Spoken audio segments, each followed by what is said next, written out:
L'immersive learning permet au stagiaire de mettre en pratique ce qu'il a appris, mais sans prendre de risques, car l'univers dans lequel il est immergé est en partie ou totalement fictif. Alors, quels sont les apports de l'immersive learning par rapport à une simple mise en scène?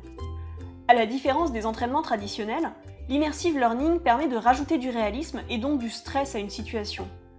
On rajoute ainsi des enjeux sans pour autant prendre de risques.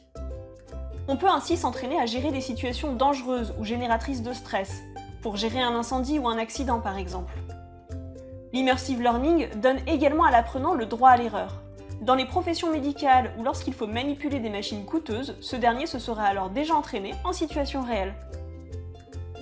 Voici quelques exemples d'applications de l'immersive learning. Au début d'une formation, l'immersive learning permet de sensibiliser les apprenants. En se mettant à la place d'un malade, par exemple, ils seront ensuite plus à même d'appliquer les gestes qui sauvent. Pendant la formation, pour permettre aux apprenants d'appliquer immédiatement leurs apprentissages sans prendre de risques. Lors d'une formation commerciale, les stagiaires affinent leur discours sans se heurter à de véritables clients. Après la formation, l'immersive learning sert à maintenir l'entraînement, car c'est la répétition d'un geste qui permet de bien le mémoriser. Pour les pilotes, par exemple, l'immersive learning leur permet d'actualiser leurs connaissances concernant le fonctionnement d'un appareil. Et vous, de quelle façon l'immersive learning s'appliquerait-il à votre champ de formation ?